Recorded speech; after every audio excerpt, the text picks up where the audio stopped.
a todos. Muchas gracias al profesor, al doctor Oscar, por hacerme la invitación para hablar un poquito sobre la Laguna de la Cocha, que es un lugar muy hermoso. Yo diría que es un paraíso que está incrustado sobre la cordillera de los Andes. Está alrededor de la Laguna de la Cocha, perdón, la ignorancia, se enciende. ¿Cómo se enciende?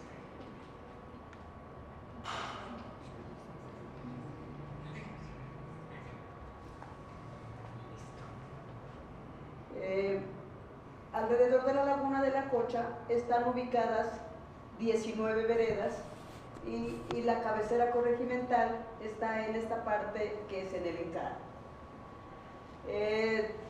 Tenemos también, tenemos muchas montañas que rodean la Laguna de la Cocha, y por aquí, por esta partecita, es la carretera que va desde Pasto y cruza hasta el Putumayo. En la parte de arriba, en esta parte de acá, está un volcán, porque es una zona volcánica donde está el volcán.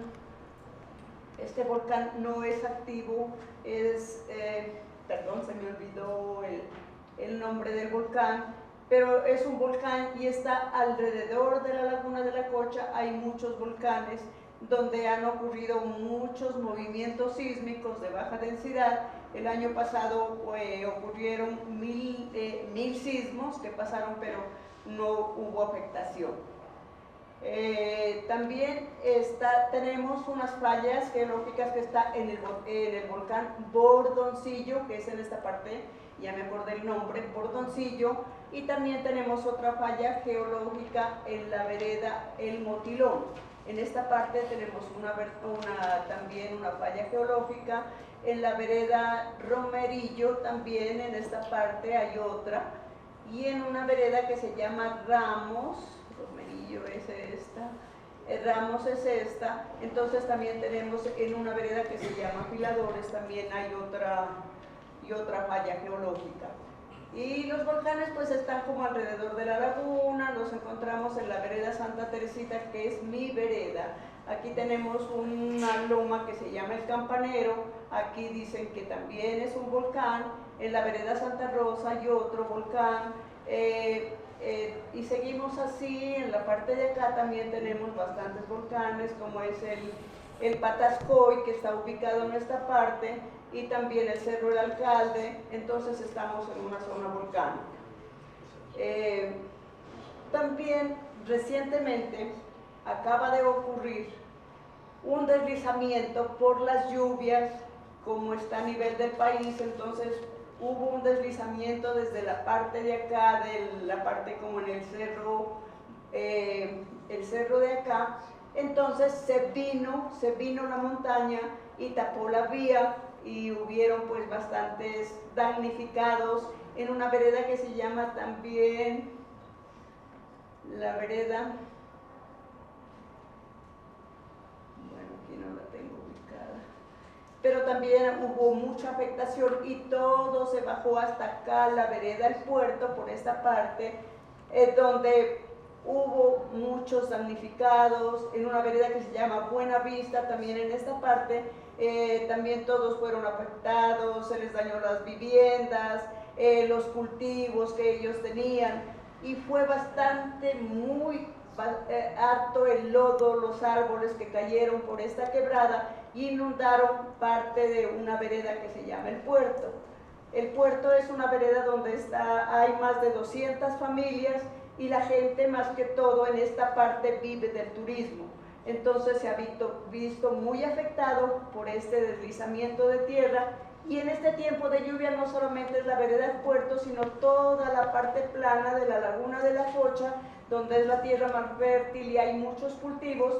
Todo se ve perjudicado porque el agua sube de nivel y pues allí se baja mucho la economía en estas veredas. Entonces estamos también muy afectados por estas olas invernales que hay, y también la deforestación que ha hecho también bastante mella, digamos, aquí alrededor de la laguna de la Cocha, pero también ahí nace una esperanza, porque nosotros tenemos un proceso de una organización que se llama Azoyarcocha, y nuestra organización, esa es la organización de base, donde llevamos un proceso de 45 años, donde en una búsqueda de ese bien vivir, como deseamos todos los seres humanos, vivir mejor, vivir en condiciones más de bien vivir. Entonces, como resultado de esa organización nace una red de reservas,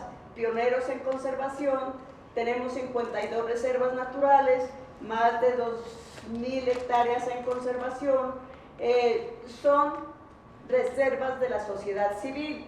Somos los campesinos, los que ya tenemos conciencia de la importancia que tiene conservar, hemos decidido dejar nuestros predios como una reserva natural. Y nuestra economía en este momento es el turismo sostenible, donde nosotros tenemos atendemos a nuestros visitantes por senderos ecológicos, y eso hace también que nosotros transmitamos ese amor hacia la naturaleza y ese sentimiento de conservación y de protección de estos lugares. Entonces, con estas áreas protegidas hemos logrado que regresara mucho la fauna, donde muchos animalitos, muchas aves llegan a nuestras reservas, porque ofrecemos también lo de avistamiento de aves. Tenemos un grupo de herederos que ellos también tienen, más que todo hacen conteo de aves, participaron en el reciente evento del conteo de aves. Entonces tenemos muchas mujeres también y muchas niñas que trabajan dentro de estas organizaciones de nuestras reservas, porque están ubicadas alrededor de la laguna de la Cocha.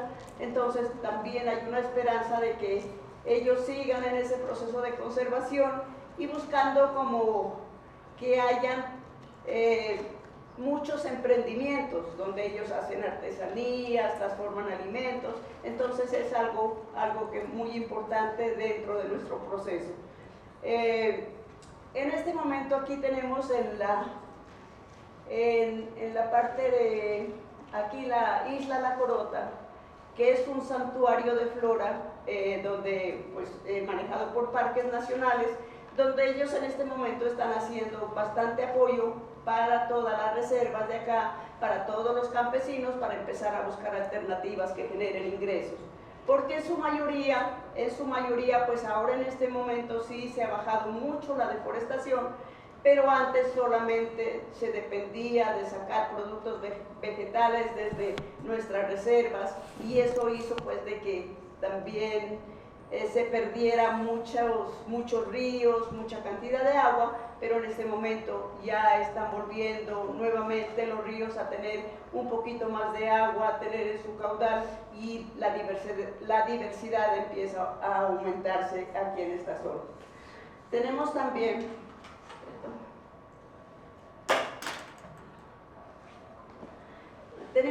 pues que en la vereda del puerto, ¿qué es lo que está pasando en este momento donde hay muchas inundaciones?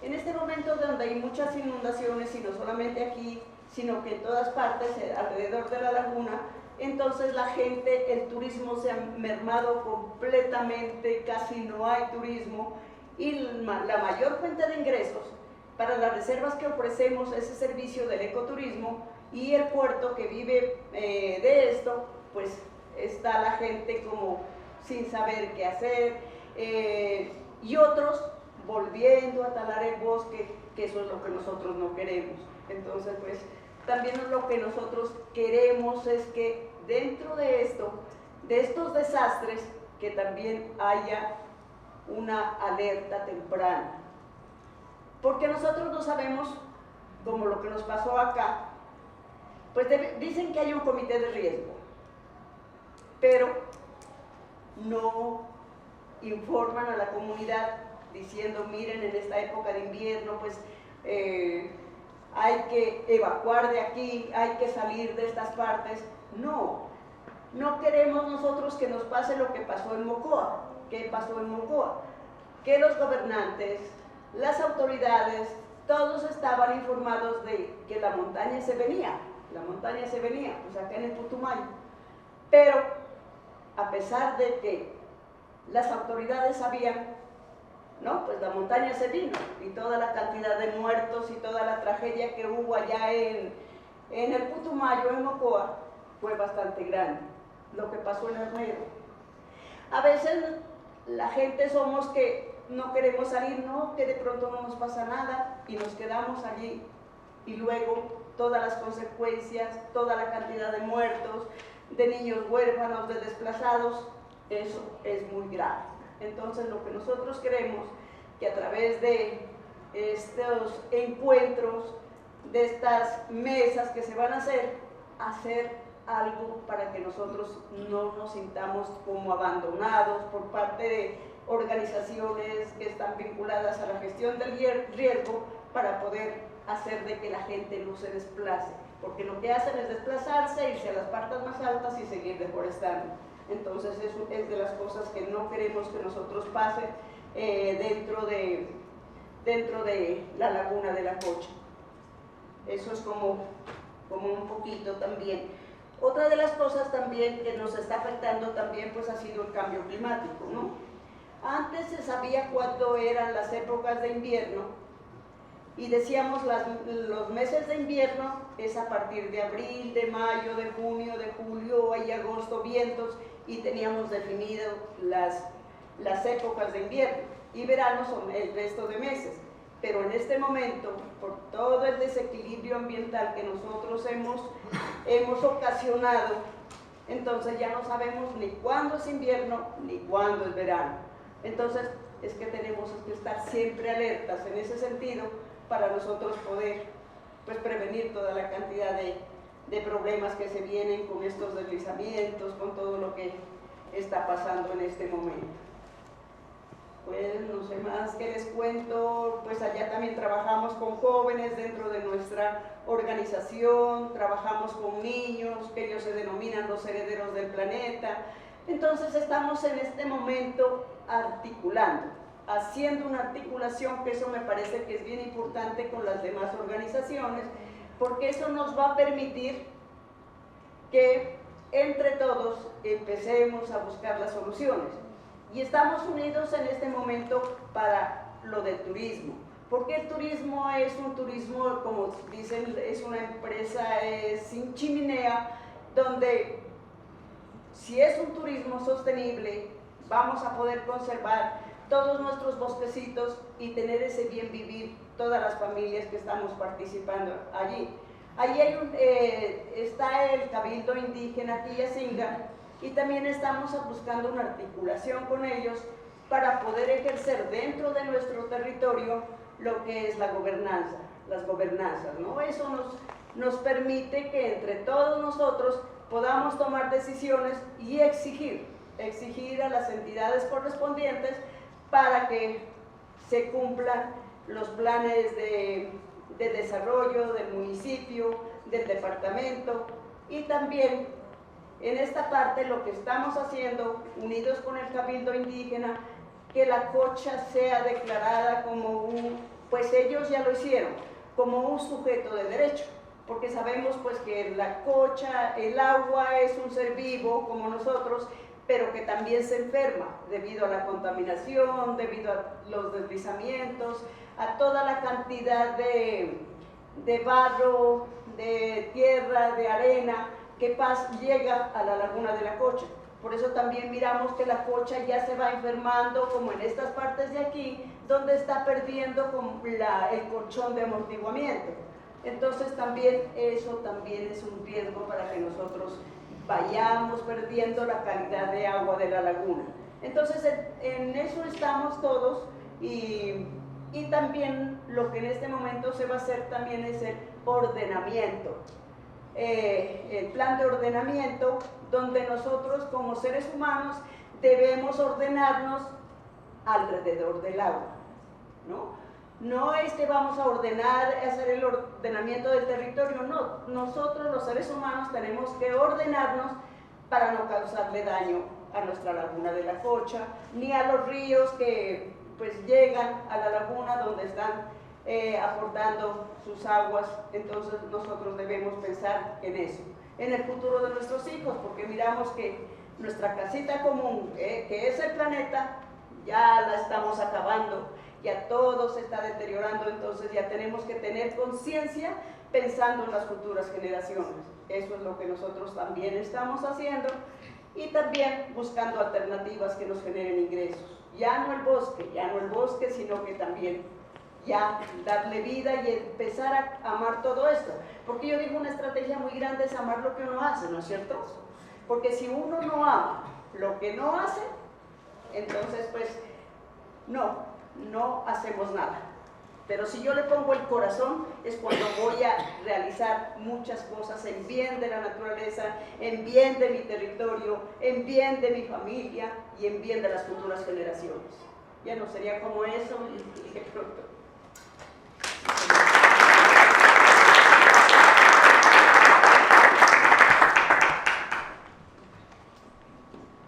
Muchísimas gracias, Concepción. Entonces tenemos 10 minuticos para preguntas. No sé si quieras contestar desde ahí o en la mesa, como te quede más cómodo. Bueno, en la mesa le respondo.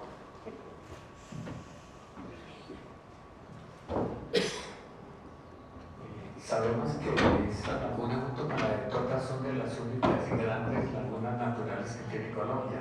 ¿Cuántos acueductos municipales, veredales, les traen agua a esta reserva hídrica? Perdón, no le puse como atención. Sí, de la laguna hay acueductos para municipios, para veredas que extraen agua. A ver, no hay en la laguna que se saque agua para los acueductos. No se saque el agua de la laguna, sino que el agua para los acueductos se saca de los ríos que aportan el agua a la laguna. Entonces allí es donde se hacen los acueductos para todas las veredas. Todas las veredas tienen su acueducto veredal, y en esa parte se conserva, se protege y es manejado por la comunidad. Entonces no extraemos agua del acueducto desde la laguna de la Cocha.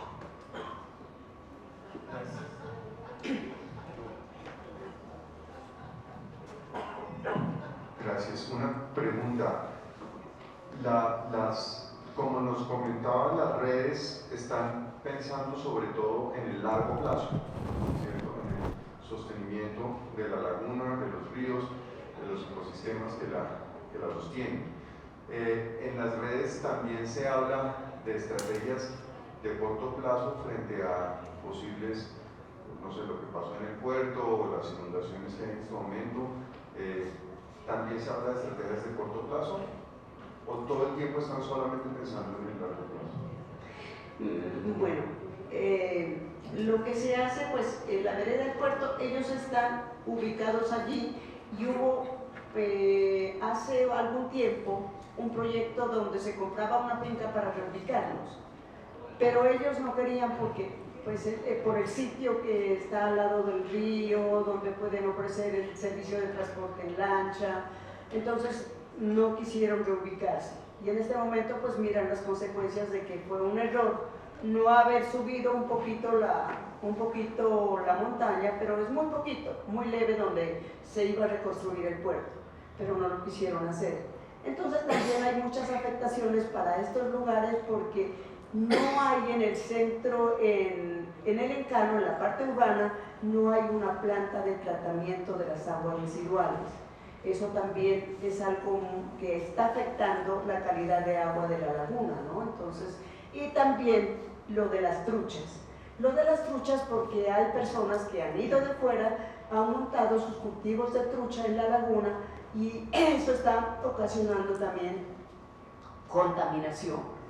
Y en este momento no se sabe qué fue lo que pasó, si por el cambio climático o qué pasó, la laguna, el agua perdió el oxígeno. Y los que están produciendo trucha perdieron una gran pérdida porque se les murió de todo tamaño la trucha. Pues la grande sí la pueden ya sacar al mercado, pero la pequeña sí, pues fue una pérdida bastante grande que bajó los ingresos de los que cultivan la trucha. Muchas gracias. ¿Te otra pregunta?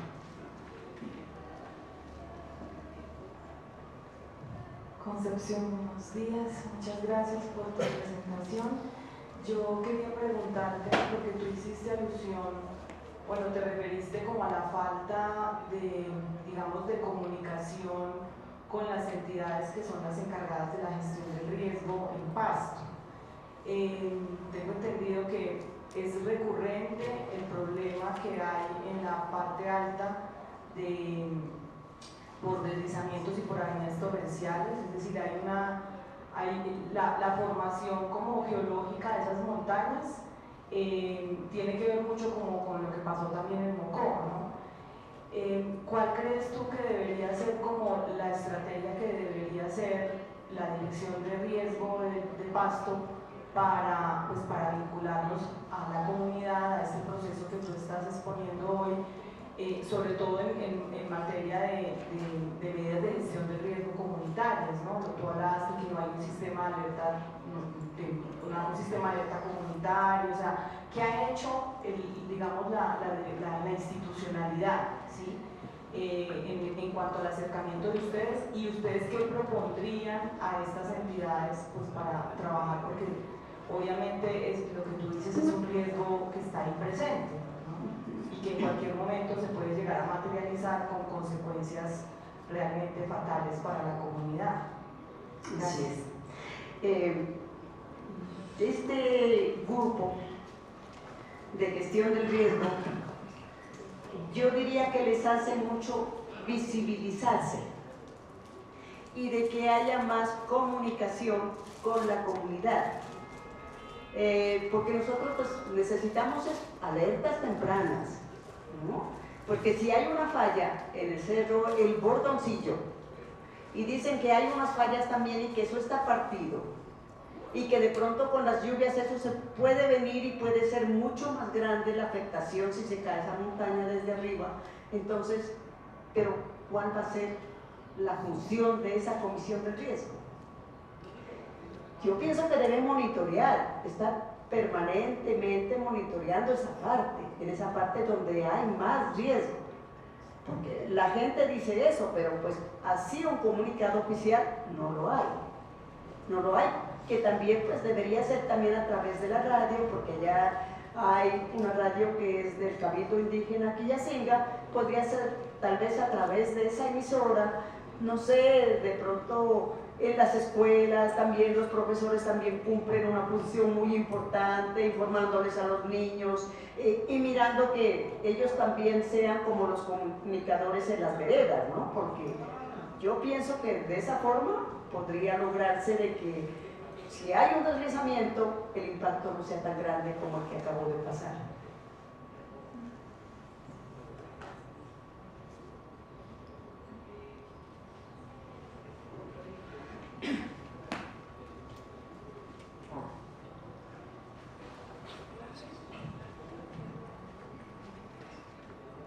No, quería mencionar, pues, se habla de los problemas con el oxígeno en el agua.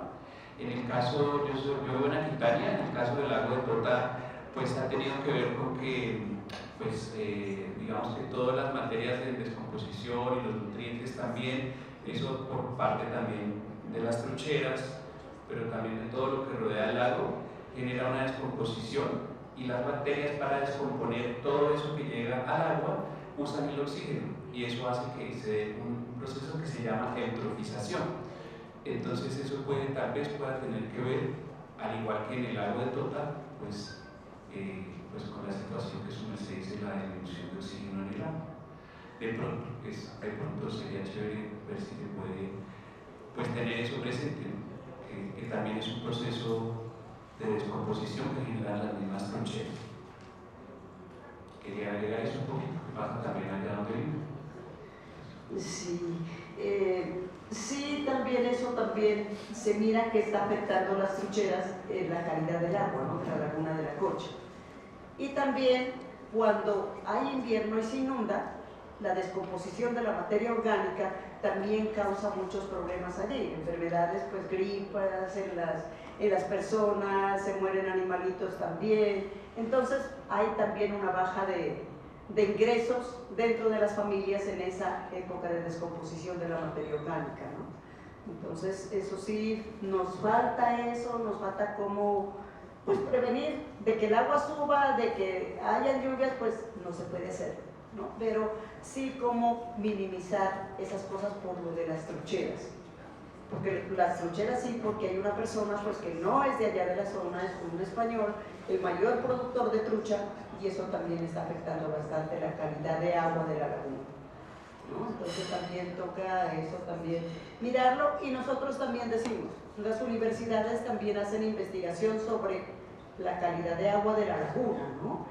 Y pues la corporación, Corpo Nariño, también es encargada de velar por los recursos naturales y no dar permisos de hacer un estudio de carga en la laguna. Eso nosotros lo hemos solicitado, de que se haga un estudio de carga, mirar qué capacidad de jaulas pueden haber en la laguna. Eso no se ha hecho, y que las universidades, cuando hacen la investigación, sea participativa también con los estudiantes, con los jóvenes y los campesinos también, porque de alguna manera nosotros tenemos experiencia por haber vivido ya tanto tiempo, pero también tenemos la experiencia para que esa información quede allí y para que nosotros estemos como enterados de qué es lo que está pasando en la laguna de la Cocha. Que no se quede esa investigación en los anaqueles de la universidad, que no sirva para el beneficio de la misma laguna de la Cocha y de la comunidad, para que se apropie de lo que está causando daño y para tratar como de frenar en lo posible lo que sea la contaminación, ¿no? Lo que sea contaminación para la laguna, porque eso contaminación la hay por los cultivos que aún todavía, los que no hacen parte de grupos organizativos donde ya trabajamos la agroecología, sino que es monocultivo de papa con toda la cantidad de venenos. Entonces todo esa agua que cae a los ríos pues va a contaminar también la laguna, ¿no? Y incluso hasta los envases, los empaques donde vienen esos fungicidas, insecticidas, también los tiran a la laguna y entonces ya empieza a contaminarse. Entonces en eso sí también se han hecho campañas de recoger esas bolsas, de que no arrojen a la laguna, pero pues estamos también allí un poquito afectados por esa situación. Ahí vemos la concepción, muchas gracias. Vemos como la problemática que enfrentan ahí abarca a la vez eventos ocasionales, es una avenida torrencial y también evolución evolución muy lenta, ¿no? Como los temas de contaminación. Y eso es fundamental y me parece increíble. Usted conoce mejor toda la situación de su territorio que los mismos funcionarios del municipio, supongo. Tengo una pregunta sobre la asociación, la organización de ustedes. Llevan 45 años, decía usted. ¿Cómo fue el proceso que poco a poco ustedes entraran a estos temas relacionados con la protección del ambiente, la gestión comunitaria del riesgo? ¿Cómo fue este proceso? ¿No se hizo de la noche a la mañana este conocimiento que tienen y esta interacción con las autoridades municipales? ¿Cómo fue este proceso? Este proceso no nace una organización ambientalista, ¿no? Más que todo ha sido los resultados de esa búsqueda de un buen vivir, de vivir mejor, de tener calidad de vida. Y empezar por todo, por el entorno natural donde uno vive, ¿no? Sabemos si sentirse parte, porque uno ya empieza como a sentirse parte del entorno natural donde uno vive. Si antes nos creíamos los dueños, los amos, los señores que podíamos destruir y acabar con la naturaleza, en este momento dijimos nosotros somos parte del entorno natural donde vivimos. Y cuando uno se siente parte es cuando empieza a valorar el entorno. Y empieza a decir, yo no puedo causarle daño. Yo tengo que vivir en armonía con el entorno natural donde uno vive. Y empezar en un ecosistema a mirarlo, que todo cumple una función muy importante. Hasta los seres humanos somos parte de ese ecosistema. Y entonces, como les decía, y es empezar a amar lo que uno hace. Empezar a amar esos bosquecitos, esos arbolitos que me están dando el oxígeno, la energía, cuando yo me abrazo a un arbolito. Donde nace el agua es algo emocionante y empezar a mirar cómo brote la agüita donde hay un bosquecito. Entonces eso nos ayuda a sensibilizar a estudiantes, porque van estudiantes de colegios, de universidad, a hacer pasantías. Entonces, ¿cómo nos vamos vinculando a eso? Y otros grupos organizativos también que van a conocer la experiencia, y cuando nos llaman y nos dicen, ve a doña Conchita, nosotros ya empezamos a conformar el grupito para hacer nuestra reserva. Qué emoción tan grande, ¿no? Porque uno no lo hace porque diga, no, esa señora, no, allá lo hacemos todos somos parte de eso. Todos desde los niños, como les dije, empezando desde los niños pequeñitos, desde los 4 añitos, a valorar su entorno y a reconocerlo. Entonces todos hacemos parte. No es una sola persona porque no haría nada, pero si nos unimos todos es cuando logramos hacer cosas grandes. Eso sí, no es que no. Muchísimas gracias, Concepción. Un aplauso.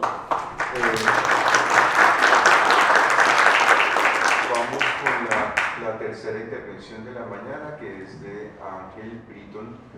Él es de la Veeduría Cívica de Old Providence y nos va a hablar de Providencia. Muchas gracias, Ángel, bienvenido.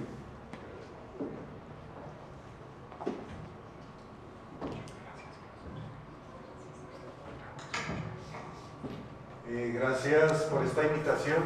Vamos a reducir aquí.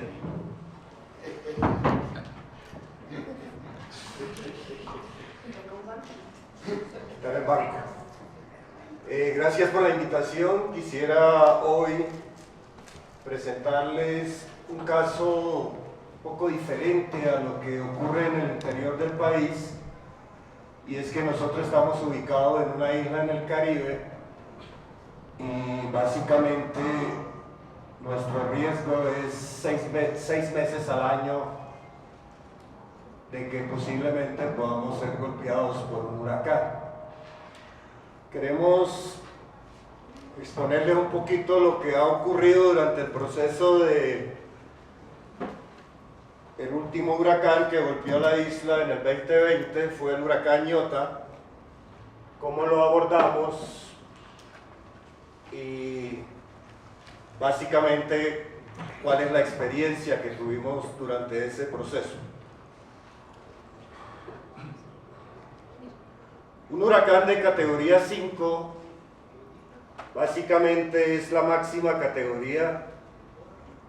El huracán Iota, y a raíz de eso hubo una demanda al Estado colombiano y la Corte Constitucional por primera vez se pronuncia sobre un proceso de intervención de desastres en una comunidad étnica.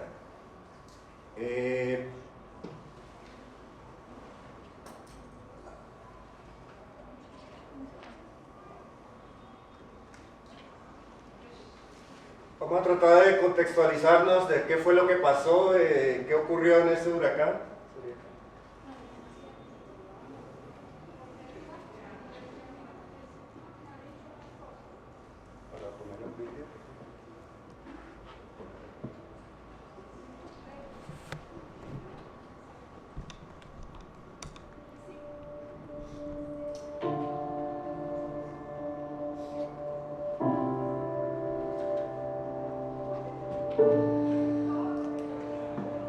Aquí, donde el mar alguna vez cantaba en calma y alegría, un huracán se llevó más que casas, se llevó la seguridad, los recuerdos y las promesas. Nos prometieron reconstrucción, pero lo que llegó lento, fragmentado, a veces sin sentido. Hoy, la comunidad dice, ya no más a la espera silenciosa. Queremos saber, vigilar, decidir y participar. Por eso, proponemos un sistema claro, accesible y comunitario. que muestre cómo va la reconstrucción, que escuche, que informe, que responda, que retroalimente y que ajuste. Providencia puede ser un ejemplo para el país, un símbolo de que cuando la gente se organiza, participa y vigila, las cosas cambian.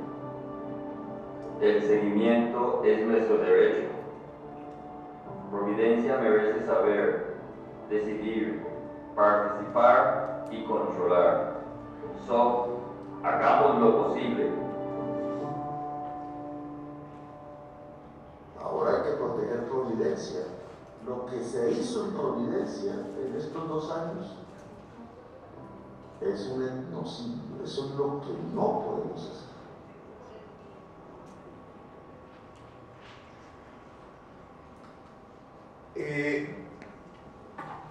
Es un poco de contexto que fue lo que ocurrió. Nosotros como movimiento de Duría Cívica somos un movimiento de resistencia que llevamos más de 40 años. Hemos logrado 3 sentencias muy importantes y lograr detener un poco el proceso de lo que ha ocurrido en San Andrés, que es un modelo totalmente contrario al de Providencia. San Andrés mueve 1.200.000 turistas al año, yo no sé cómo lo hacen. Providencia, nuestra aspiración es que no debe superar 42.000 turistas al año. Un modelo un poco más sostenible.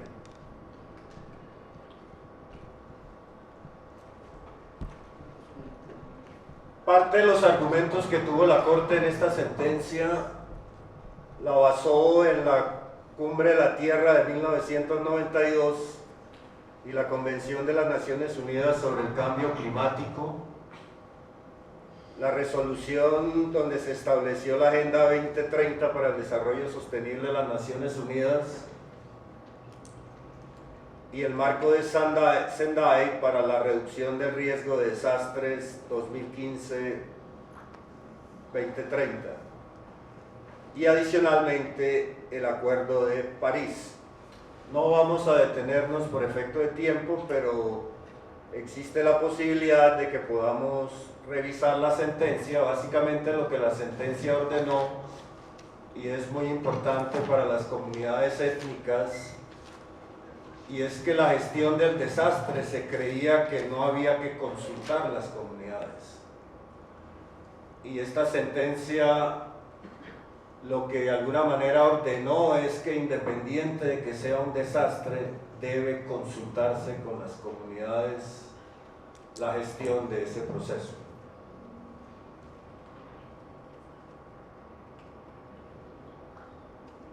En síntesis, lo que la sentencia busca es una reconstrucción integral de la isla de Providencia, el derecho fundamental a una vivienda digna, el derecho fundamental al agua potable y al saneamiento básico del pueblo raizal.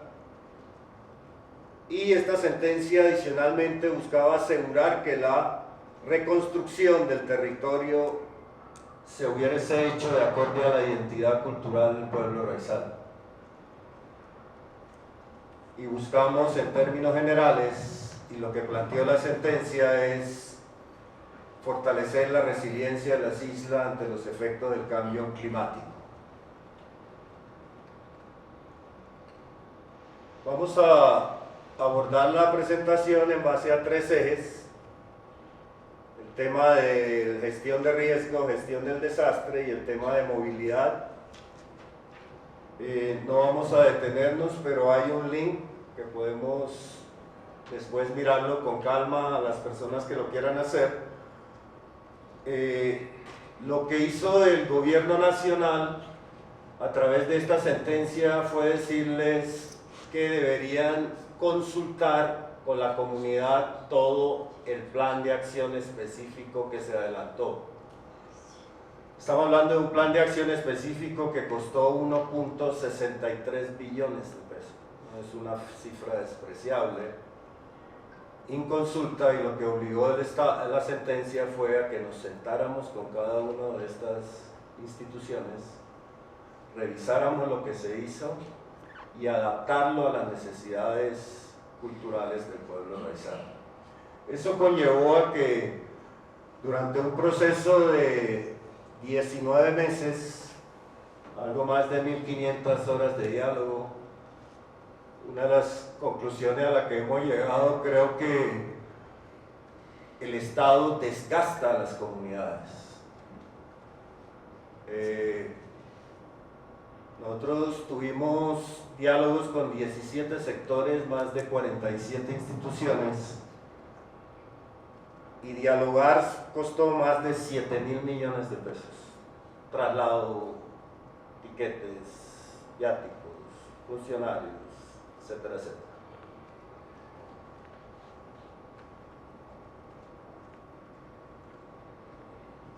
¿Qué está ocurriendo con el tema de huracanes? Básicamente, cada día aumenta la categoría de los huracanes, y básicamente desde el año 2000, como lo ha anunciado la NOAA,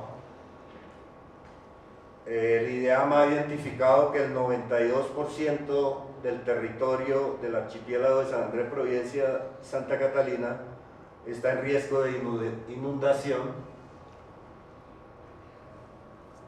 Y lo que se ha planteado es que existe un 85% de probabilidad de que en los próximos 10 años se pueda repetir un desastre de esa magnitud. Ojalá se equivoquen los pronósticos, pero ya llevamos 4 años de diálogo y de discusión y quedan solo 6.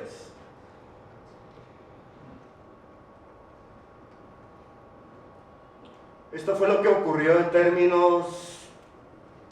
Se destruyó el 98% de la infraestructura, 2.664 viviendas afectadas, 167 equipamientos turísticos afectados, 205 establecimientos comerciales, 3 afectaciones a infraestructura de agua y saneamiento y el colapso total del hospital. ¿Cómo abordamos el proceso? Básicamente lo que la metodología que planteó el gobierno nacional era que nosotros teníamos que identificar en ese plan de acción específico todos los impactos que generó el huracán. Entonces lo que hicimos fue abordarlo desde 6 puntos de vista, o sea, el punto de vista ambiental, del punto de vista cultural, del punto de vista jurídico, del punto de vista social.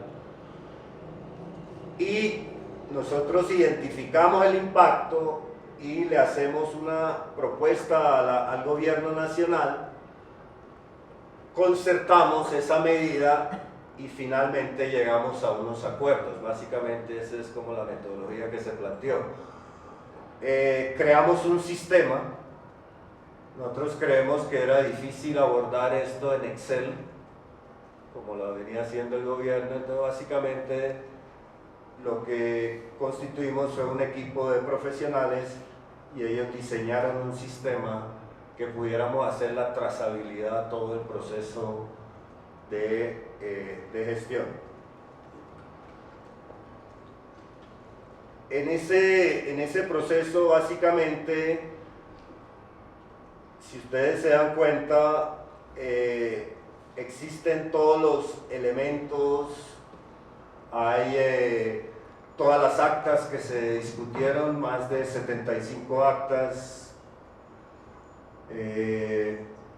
más de 4.500 páginas de discusiones, y se podía monitorear, y era necesario hacerlo porque desde el punto de vista geográfico Providencia es muy complicado por costos mantener un diálogo face to face.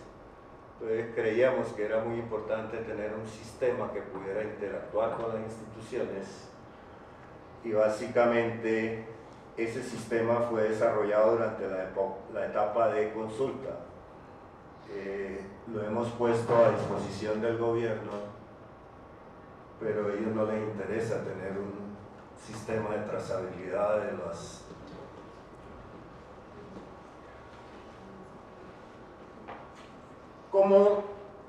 abordamos cada uno de esos acuerdos. Básicamente son 386 medidas. No sé si está un poco... Lo que estamos diciendo es cómo lo abordamos. Los abordamos por proyectos estructurantes, de las cuales surgieron 43 proyectos. 43 proyectos, 386 medidas, y lo que hicimos fue aplicar la metodología de la teoría del cambio, porque lo que se logró demostrar era de que no era necesario hacer acuerdos y acciones, sino medir el impacto de esas acciones.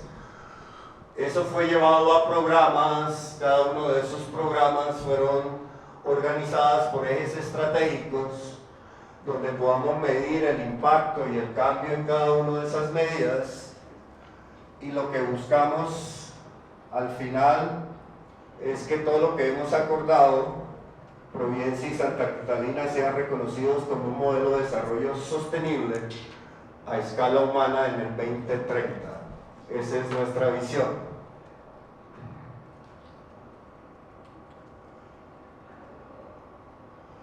Hemos planteado la segunda fase del sistema, que la hemos denominado Promise, poco intencional el nombre. Esperamos que no quede en promesa lo que hemos acordado, pero básicamente se puede verificar cada uno de los acuerdos protocolizados. Hay 486 indicadores, hay unas fechas estipuladas de cumplimiento, y adicionalmente lo que vamos a hacer es proponer una app donde la comunidad pueda interactuar con el sistema. Ya ese app y el sistema de monitoreo fue presentado al gobierno nacional, y ellos aceptaron la propuesta para poder hacer el programa de observación, monitoreo y seguimiento de las sentencias. Lo que buscamos es que haya un seguimiento en tiempo real, que haya métricas, indicadores de avance y alerta temprana, que haya una transparencia financiera y técnica en la ejecución de estos acuerdos, que haya una participación comunitaria vinculante, y que estemos evaluando constantemente para poder hacer las respectivas mejoras. Nosotros creemos que el éxito puede depender en que podamos reducir los tiempos de ejecución de los proyectos. Sabemos que hubo muchos contratos cancelados por corrupción.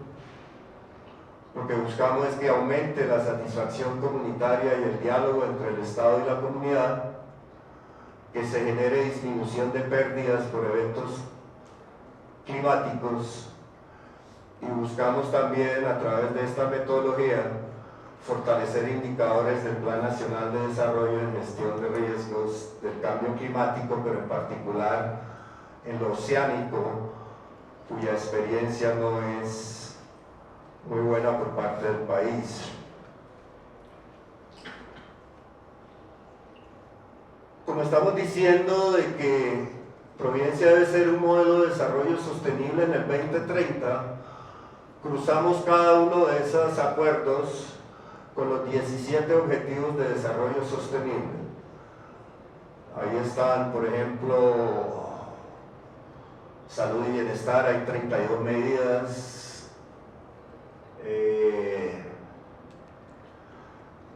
En trabajo, crecimiento económico, 19, en acción por el clima hay 19 medidas, etcétera, etcétera. Entonces, lo que aspiramos es que cada uno de estos acuerdos, si las logramos cumplir, podamos pasar el filtro de los 17 Objetivos de Desarrollo Sostenible, y básicamente planteamos al 2030 porque es el plazo que el mismo mundo se ha dado en relación a cumplir esas medidas.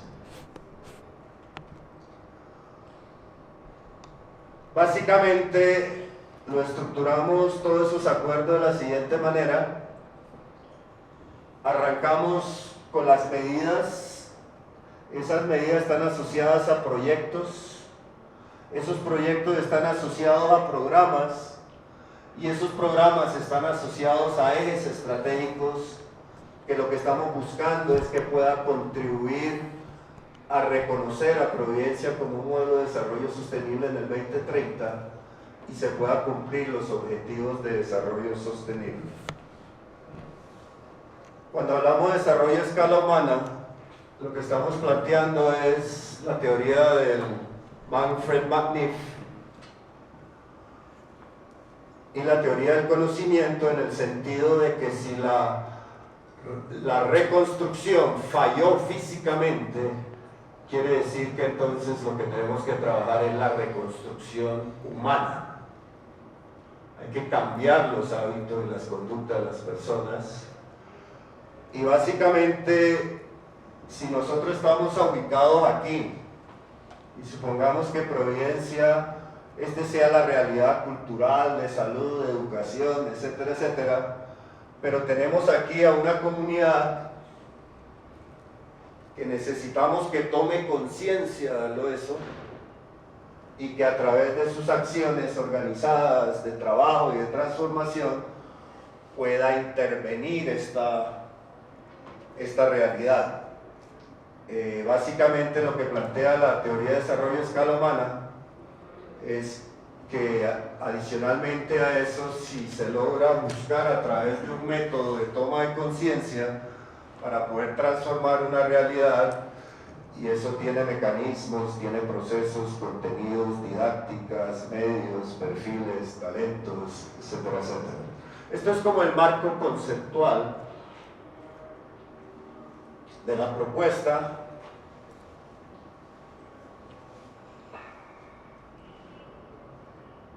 Lo que le hemos dicho al gobierno es que hagamos un nuevo contrato social con el país. Ángel, te quedan 2 minutos. Y básicamente pretendemos hacerlo a través de una metodología y el sistema. ¿Qué queremos de alguna manera contarles? Uno, de que las comunidades básicamente, en el proceso de lo que ocurrió en Providencia Isla, fue totalmente contrario a lo que dijo la ley de gestión de desastres. En vez de unir a las comunidades o unir a los actores estratégicos, gobierno, alcaldía, gobernación, etcétera, líderes, fueron desplazados, y eso fue lo que la Corte de alguna manera ratificó en la sentencia de que debe ser consultado las decisiones, sobre todo en territorios étnicos. Eso a grandes rasgos, queríamos compartir esta experiencia. Hay un documento donde están todos los links, las sentencias, si la quieren adquirir, con mucho gusto la dejaremos, y esperamos de que el proceso duró 2 años durante el periodo del presidente Duque. Llevamos 2 años conversando con el nuevo gobierno, quedan 15 meses y esperamos que no quede puro bla bla bla. Hemos solicitado al gobierno que se construya un nuevo PAE con todas las acciones que hemos planteado, y adicionalmente, si es necesario, llevarlo a un COMPES para que la volatilidad y los cambios de gobierno no pueda generar los impactos y quedarnos solo en promesas. Muchas gracias.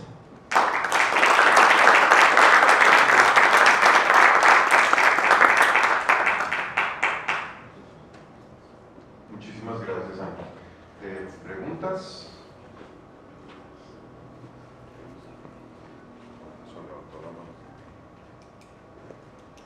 Hay chiquitica y es ¿cómo presionan?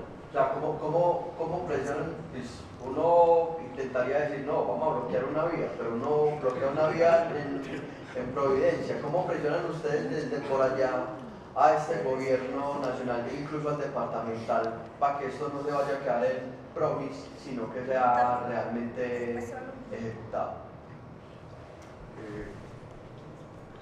La sentencia, en uno de sus apartes, dijo de que todos los acuerdos que se logren se vuelve vinculante entre las partes. Pero aparte de eso dijo que en caso que no lo cumplan, el juzgado penal del circuito y el tribunal deben garantizar el seguimiento y el cumplimiento. Aparte de eso, la sentencia ordenó adicionalmente que la Procuraduría y la Defensoría del Pueblo fueran los garantes en el proceso, y sumado a eso, nosotros creemos que hay un factor muy importante, y es que si logramos vincular a la comunidad en el proceso, ese es el mayor elemento de presión social. Pero jurídicamente ese es el instrumento que tenemos. Ahora, esto es la más alta corte del Estado colombiano, la Corte Constitucional. ¿A quién podemos apelar? No, habrá que llevarlo a la Comisión Interamericana de Derechos Humanos, que es la última instancia en caso que el gobierno incumpla el acuerdo. Ángel, muchas gracias por compartirnos en síntesis el ejercicio de un proceso. Y justamente sobre ese proceso comunitario y participativo allá en territorio es que va mi inquietud, porque llegar a este nivel de plantear un sistema, un plan en concepción de sistema para el monitoreo y el seguimiento de la sentencia, me parece a mí que es un gran avance y un gran aporte para nosotros los colombianos y para la sociedad. En ese sentido me gustaría saber, en el caso de ustedes allá en Providencia, Santa Catarina, ¿cuáles han sido los actores claves y las dinámicas claves en la organización comunitaria para sostener este proceso? Llegar a esto. Gracias. Yo considero que uno de los aspectos más relevantes es que la Corte Constitucional también se ha pronunciado en que cuando hay acuerdos con las comunidades, estas consultas previas se deben hacer en igualdad de condiciones. O sea, el Estado se trasladaba con 7, 8 asesores, llevaban abogados a mirar a ver cómo evadían las responsabilidades. Entonces nosotros le dijimos, bueno, nosotros queremos un equipo técnico también, y afortunadamente el Estado facilitó, tuvimos la vinculación de más de 35 profesionales interdisciplinarios que participaron en el proceso, y tratar de generar una dinámica de comunicación va a ser como la parte esencial ahora en este proceso. Por eso consideramos que era muy importante construir el app, un app comunitario donde la gente pueda hacer todas las preguntas y se convierte básicamente en un PQR que debe darse respuesta en 24 horas y mantener a la gente informada de lo que está pasando. Más o menos ese ha sido como la manera de abordarla. Gracias.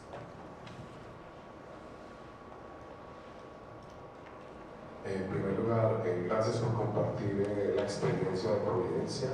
En segundo lugar, felicitaciones, y mi pregunta es si entre esos actores clave ha tenido injerencia, participación, la Contraloría Departamental y la Contraloría General de la República. ¿Y cuál es la evaluación que ustedes hacen ahora de esa injerencia, participación, si es que la ha habido, de los órganos de control fiscal?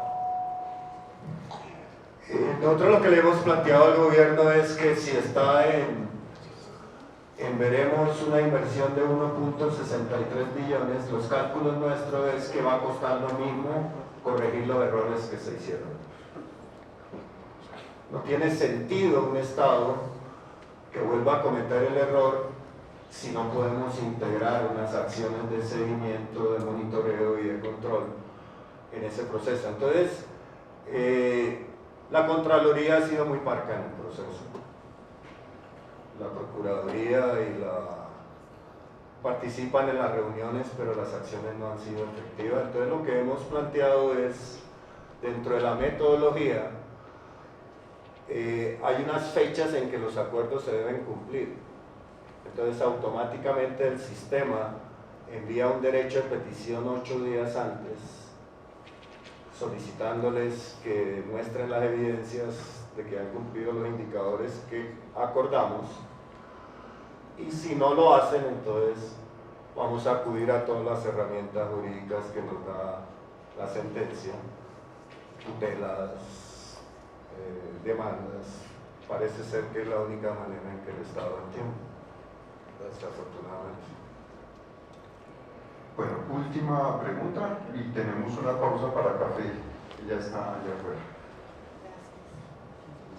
Ángel, pues primero toda mi admiración y respeto hacia la comunidad raizal, porque lo que ustedes han hecho es increíble.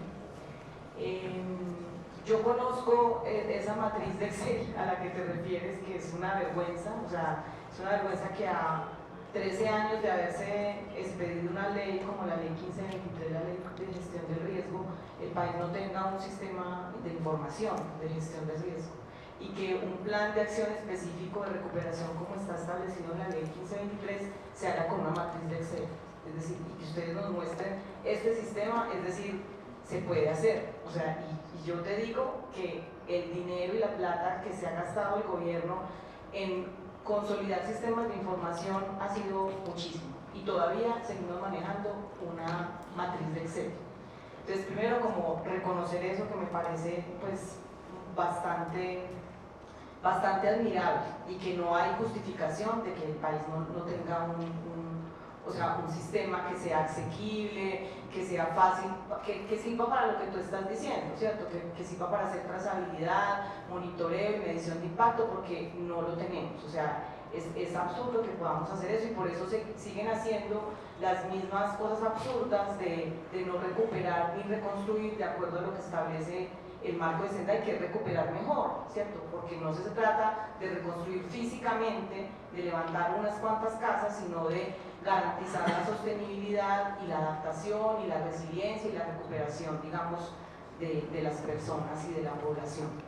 Yo tengo una pregunta, y es precisamente eso. O sea, ustedes tienen este sistema, y este sistema, o sea, se supone que un plan de acción para la recuperación, como lo establece la ley, tiene que partir de una evaluación de los daños y de las afectaciones y de las pérdidas.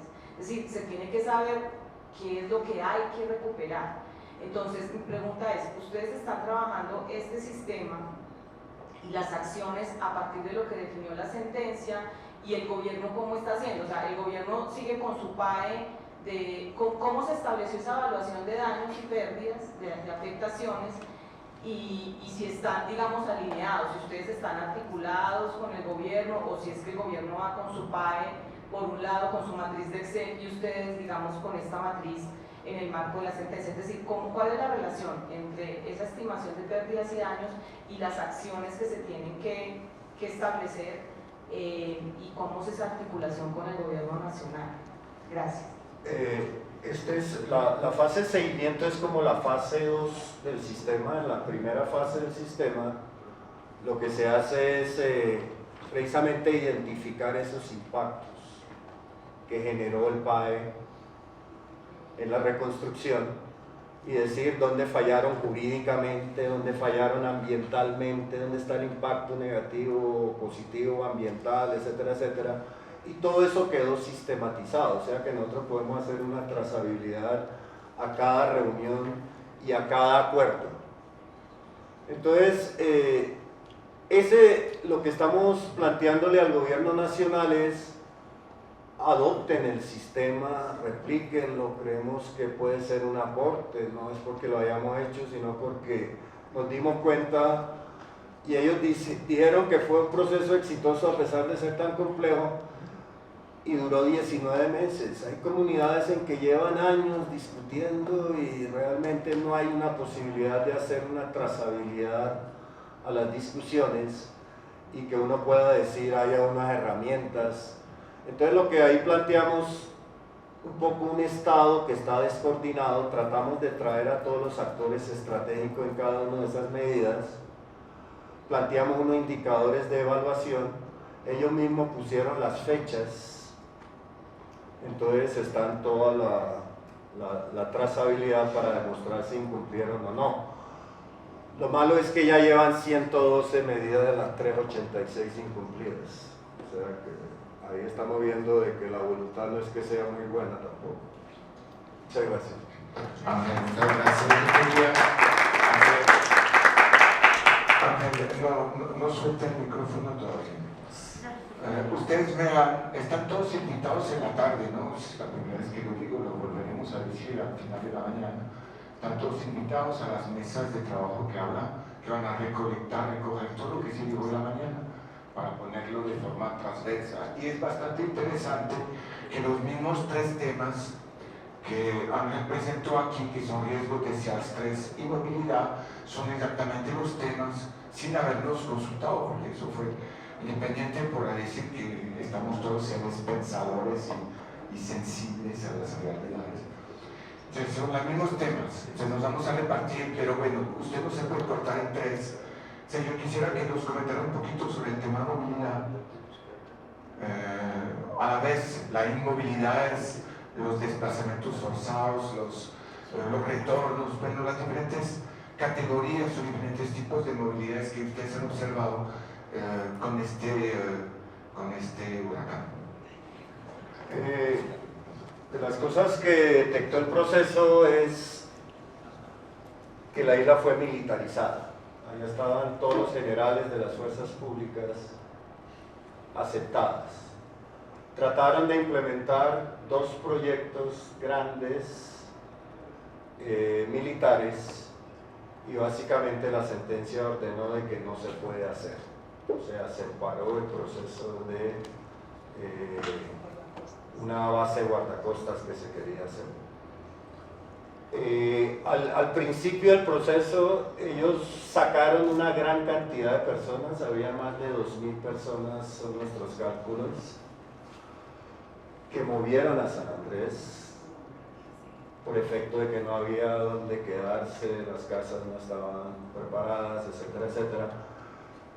Pero nosotros creemos que eso no fue tan... Eso tuvo una intención, básicamente, de lograr mitigar un poco la voluntad de la gente para poder hacer lo que se había planteado.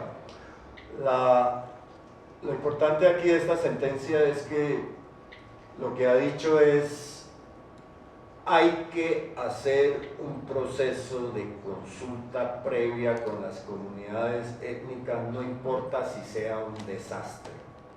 O sea, la primera vez que la Corte se pronuncia sobre gestión de desastre en territorios étnicos y ha roto un mito que tenía el Estado de que cuando hay desastre ellos pueden entrar y hacer lo que les da la gana sin consultar a las comunidades. Creo que eso fue muy importante en este proceso y es algo que podríamos tratar de que las comunidades étnicas asimilen de que realmente ellos son los hacedores de su destino y los responsables. O sea, una isla destruida totalmente para la inversión que se hizo. Si se hubiera hecho en concertación con la comunidad, eso no hubiera ocurrido. Precisamente fue por esa falta de... Entonces sí hubo desplazamiento, más de 2.000 personas. Mucha gente no volvió a la isla. Nos preocupa que mucha gente está vendiendo la tierra. Y un territorio étnico sin tierra es como anticipar lo que ocurrió en San Andrés. 100.000 personas, pero no hay territorio. Si tú no tienes territorio, como comunidad étnica, desapareces. Entonces lo que estamos tratando, logramos un acuerdo con el gobierno, lástima por el tiempo, pero hay un proyecto que planteamos al gobierno nacional y es que adquieran 170 hectáreas de tierras, un poco para comenzar a constituir un banco de tierras para proteger un poco el tema del territorio. Y eso está planteado adicionalmente con un fin de lo que decía la compañera, el agua, ordenar el territorio alrededor del agua, proteger todas las cuencas hidrográficas nuestras y llegar a tener soberanía alimentaria. Básicamente esa es la propuesta y eso es parte de los acuerdos que logramos, que ojalá lo podamos hacer realidad. No sé si respondí a esa pregunta. Muchas gracias. Muchas gracias, Ángel.